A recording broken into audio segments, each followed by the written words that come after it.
I want to speak with you about why beauty can function as a curse if you're not exceedingly careful, and how a trait that appears to be an effortless advantage can, under the wrong conditions, turn sharply against you. Yes, with pretty privilege, there come undeniable benefits: social ease, heightened desirability, and preferential treatment. But alongside these advantages exists a far more complex and uncomfortable reality. Beauty carries a dual nature, and its shadow side can be profoundly destabilizing. Beauty is not merely an aesthetic attribute, it is a social and spiritual force. And like any form of power, it produces distortions in the people who encounter it. If you lack discernment, those distortions become liabilities. Beauty can elicit projection, obsession, envy, and entitlement. It can provoke people to treat you as an archetype rather than a human being, or as a resource to be consumed rather than a person to be respected.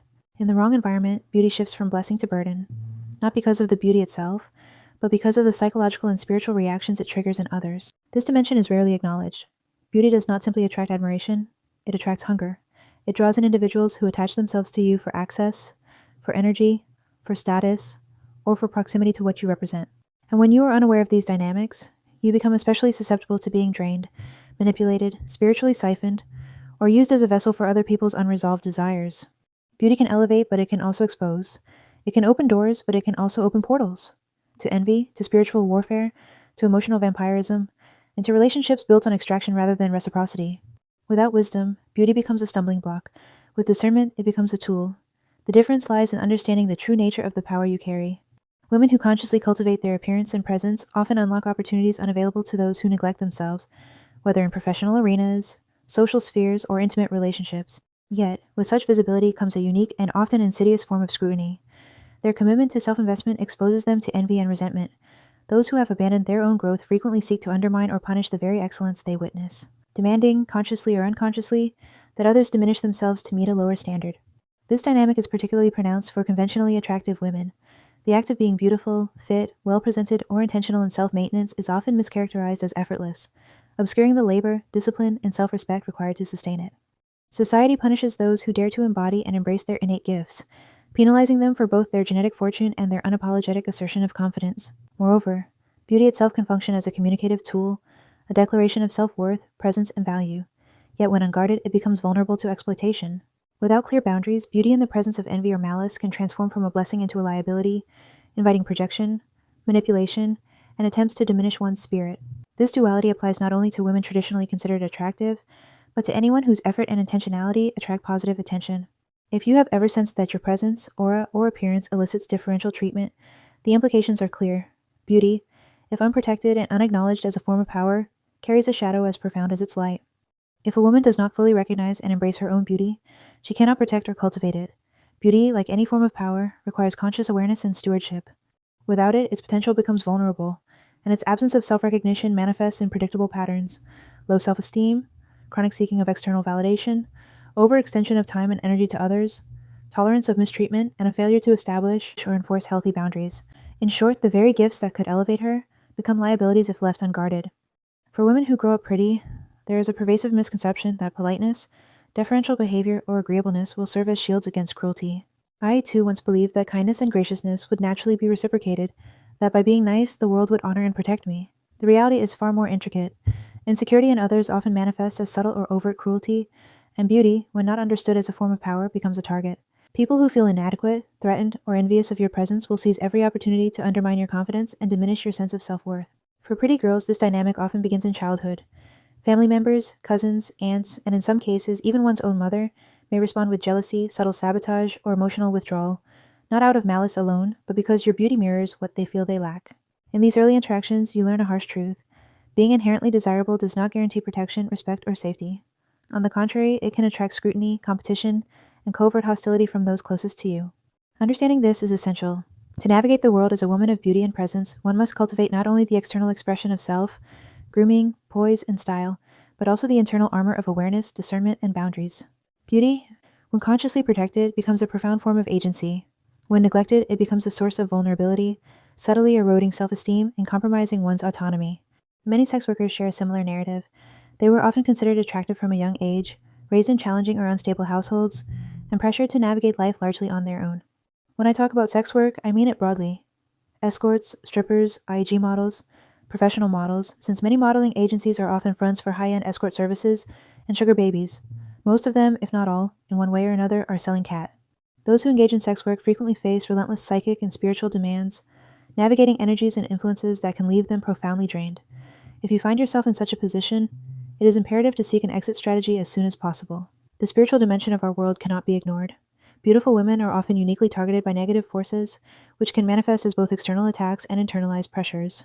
Many in adult entertainment inherit not only the spiritual consequences of their work, but also unresolved wounds from childhood, creating compounded vulnerability.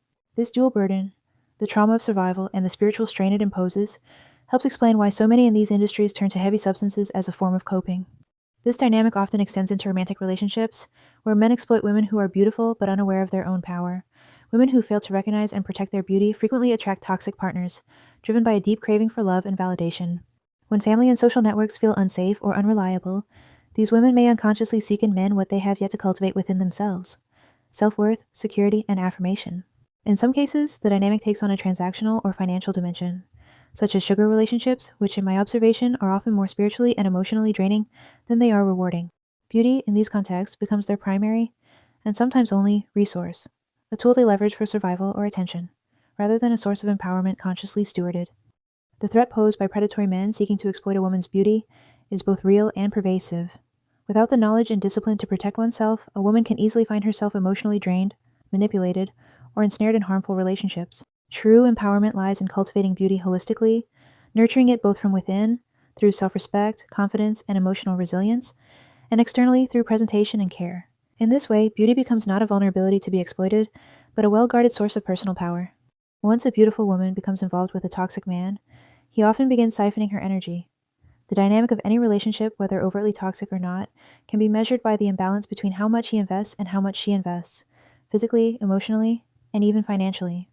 Sex, for instance, is far more than a physical act. It is a spiritual exchange. When a man engages with a woman sexually, he does not merely take from her body, he draws from her feminine energy, her natural glow, her softness, and her inner balance. This energy transfer can shift hormones, alter one's vibrational state, and affect emotional equilibrium. Hormonal imbalance can manifest externally through acne, dullness, bloating, mood swings, and emotional instability. In essence, intimacy with the wrong man can literally diminish a woman's beauty. I went over this in my video, Before and After Energy Harvesting by an Ex. Make sure to check it out. Beyond the physical, emotional manipulation compounds the effect. Once a sexual or intimate bond has been formed, a man may begin to extract from a woman emotionally, creating chaos, destabilizing her peace, distracting her from her purpose, and keeping her mentally unsettled. Emotional turmoil diminishes not only her inner serenity, but also her outer radiance.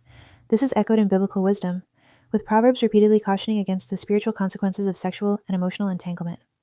For more information, check out my videos on this: sexually transmitted demons, spirit spouse, marine spirits, warlocks part 1, toxic soul ties, and destiny swap part 4, warlock energy drain.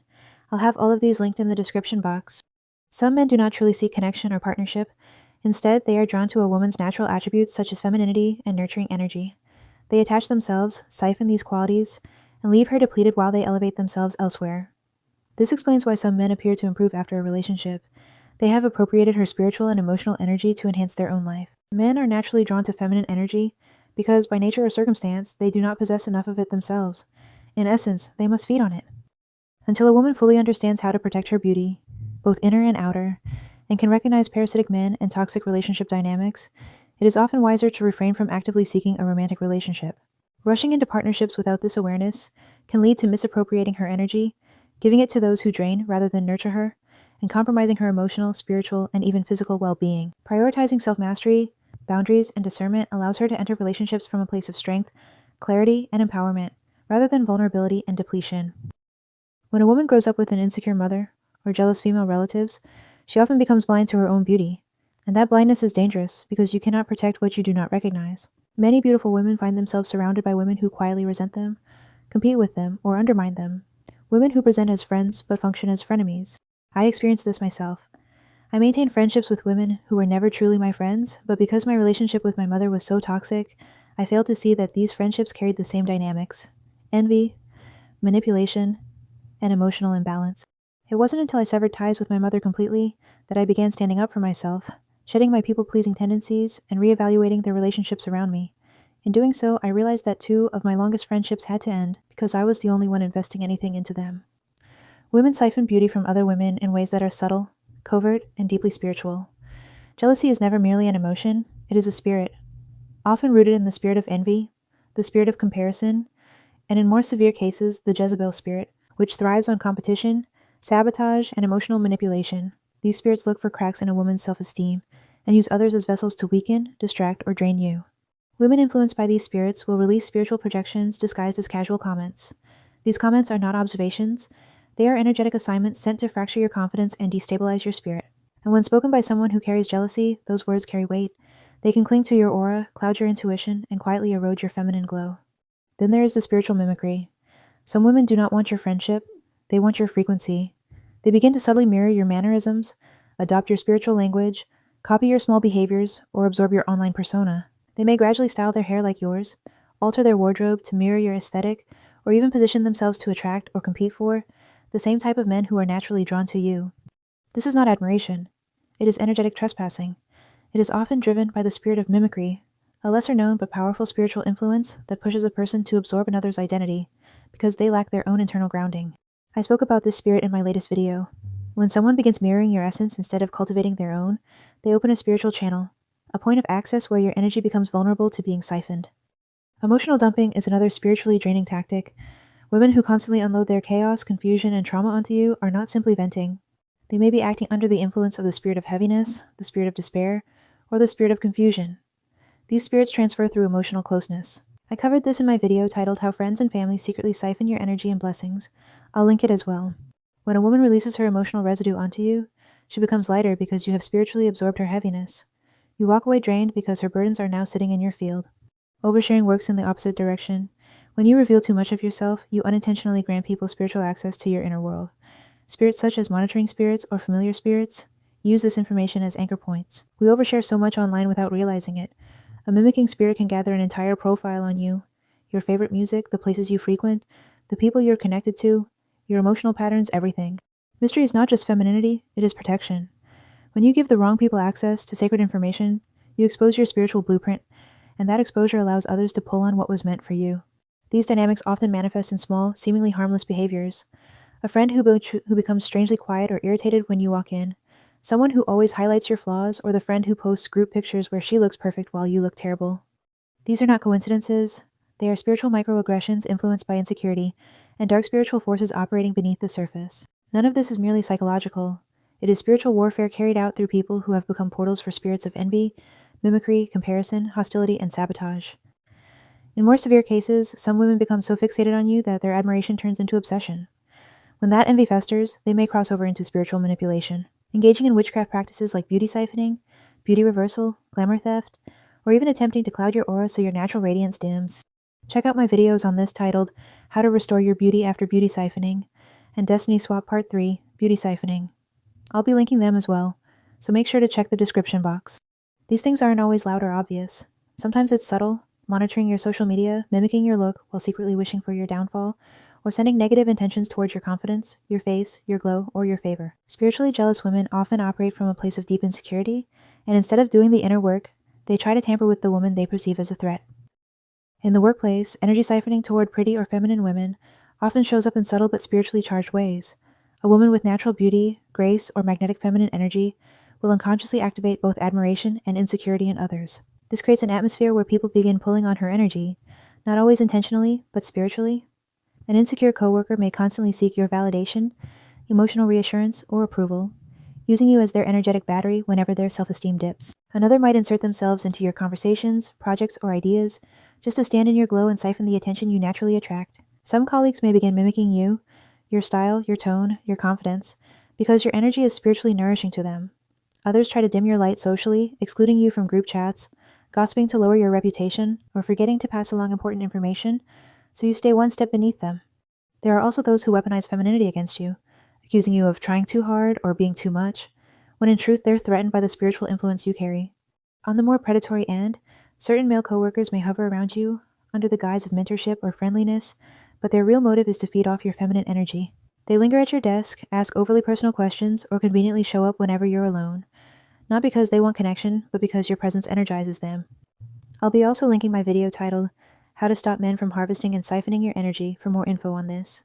Spiritually, this can involve lust spirits, monitoring spirits, or even spirits of envy operating through people who feel entitled to your beauty or light.